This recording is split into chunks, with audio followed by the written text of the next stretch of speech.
જે રીતે જંગર મુકામે પ્રથમ તો રાજ્યના મુખ્યમંત્રી આદરણીય ભૂપેન્દ્રભાઈ પટેલ સાહેબ અને નાયબ મુખ્યમંત્રી આદરણીય હર્ષભાઈ સંઘવી સાહેબનો હૃદયથી આભાર માનું છું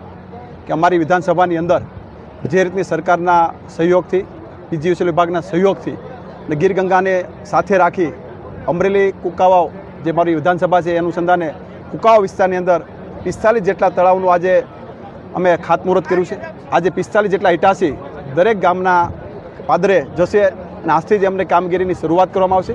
સરકાર જે રીતે ખેડૂતોને ઉપયોગ થવા માટે કામગીરી કરી રહી છે એનું કોઈ પેરેક ઉદાહરણ હોય તો આ તમે જોઈ રહ્યા છો જે દ્રશ્ય મોટી સંખ્યાની અંદર ખેડૂતો અને માતાઓ બહેનો પણ ઉપસ્થિત રહ્યા હતા। આજે લોકોની અંદર દિવાળી જેવો માહોલ જોવા મળ્યો છે। આપણા રાજ્યના નાયબ મુખ્યમંત્રી આદરણીય હર્ષભાઈ સંઘવી સાહેબ પણ હાજર રહેવાના હતા, પણ હરિયાણાના ઇલેક્શનના કારણે તે પોતે ત્યાં હોવાના કારણે પહોંચી ગયા નથી। આપણા પ્રભારી મંત્રી જીતુભાઈ વાઘાણી પણ હાજર રહેવાના હતા, એ પણ આપણું ગૃહ ચાલુ હોવાના કારણે એ પણ પહોંચી ગયા નથી, પણ બધાએ શુભેચ્છા આપી છે। ફરી હું જંગર ગામના દાતાઓશ્રીઓને પણ અભિનંદન આપું છું કે આખા ગામને સોલાર પ્રૂફ ગામ બનાવ્યું, એમાં દાતાઓએ જે સહયોગ આપ્યો એ દાતાઓને પણ ભાઈ શ્રી હરેશભાઈ વસાણી અને સમગ્ર એમના પરિવારને પણ અભિનંદન આપું છું અને ગીર ગંગા પરિવારને પણ અભિનંદન આપું છું કે જે રીતે સરકારની યોજનામાં જોડાવા બદલ અને ખેડૂતોને ખૂબ મોટા પ્રમાણમાં ફાયદો થઈ શકે એ પ્રકારની કામગીરી જ્યારે અમરેલી વિધાનસભાની અંદર થઈ રહી હોય ત્યારે 45 ગામના એક સાથે તળાવ થશે એ રાજ્યની અંદર પ્રથમ દાખલો બનશે કે કુકાવાવ વિસ્તારની અંદર 45 ગામમાં 45 સાથે એક તળાવ બનશે। એ આપણા ખેડૂતો માટે ખૂબ સારી વાત છે અને સરકારનો સવિશેષ આભાર પણ માનું છું।